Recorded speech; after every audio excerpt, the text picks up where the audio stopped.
बहुत स्वागत है आपका वीके न्यूज में। मैं हूं आपके साथ नदीम अहमद। आरबीआई आज डिजिटल रूपी लॉन्च करेगा।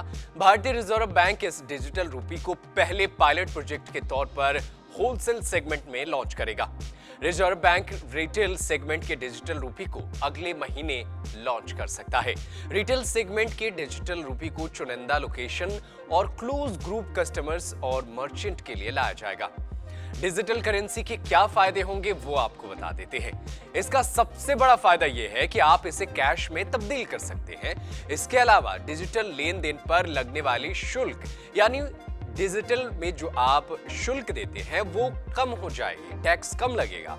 डिजिटल रुपया किसी करेंसी फ्रॉड से बचने में अधिक सक्षम होगा। जी हाँ, आजकल जो खबरें आती हैं जिसमें स्कैम हो जाता है, कई लोगों के साथ इस समस्याएं आती हैं, लेकिन अब इन समस्याओं को निपटारे के लिए भी ये डिजिटल रूपी बेहद कामगार साबित होगा, क्योंकि इसकी हर यूनिट यूनिक होगी। यानी जैसे फिएट करेंसी या पेपर मनी के साथ होता है, यानी हमेशा इसमें एक यूनिक कोड होगा। इस साल पेश हुए बजट में वित्त मंत्री निर्मला सीतारमण ने पहली बार डिजिटल रूपी का जिक्र किया था। वित्त मंत्री ने अपने बजट भाषण के दौरान कहा था कि डिजिटल रूपी को इसी वित्त वर्ष में रोल आउट किया जाएगा। वहीं पिछले महीने की शुरुआत में आरबीआई ने 7 अक्टूबर को सीबीडीसी यानी सेंट्रल बैंक डिजिटल करेंसी को लेकर एक कॉन्सेप्ट नोट जारी किया गया था, जिसमें डिजिटल रूपी के जल्द लाए जाने की बात कही गई थी। हालांकि ये फिलहाल अभी पायलट प्रोजेक्ट के तौर पर लॉन्च किया जाएगा, जिसे चुनिंदा केस के लिए रूल आउट किया जाएगा।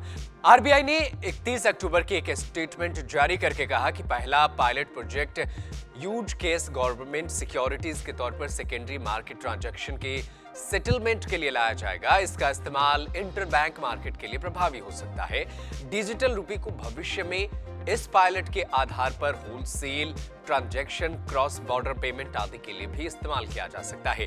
भारतीय रिजर्व बैंक का ये पायलट प्रोजेक्ट केस यूजर्स के बीच डिजिटल रूपी के बारे में अवेयरनेस क्रिएट करेगा, यानी लोगों में अभी ये जागरूक पैदा करेगा और लोगों के बारे में ये रिझाने की पूरी कोशिश होगी और लोग इस पर अपनी प्रतिक्रिया देंगे। उसके बाद आगे तय किया जाएगा ताकि इस तरह की करेंसी को भविष्य में इस्तेमाल करने में कोई दिक्कत ना आए।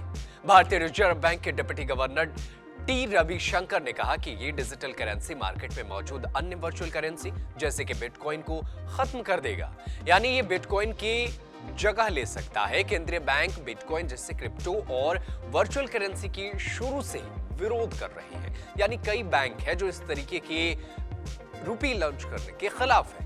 ऐसे में देखना होगा कि अब इस पायलट प्रोजेक्ट के शुरू होने पर लोगों की क्या प्रतिक्रिया आती है और लोगों की प्रतिक्रिया और इस पर दिए गए उनके अपने ओपिनियंस को हम आप तक पहुंचाते रहेंगे। आप देखते रहिए वीके न्यूज। धन्यवाद। वीके न्यूज, राष्ट्र के नाम।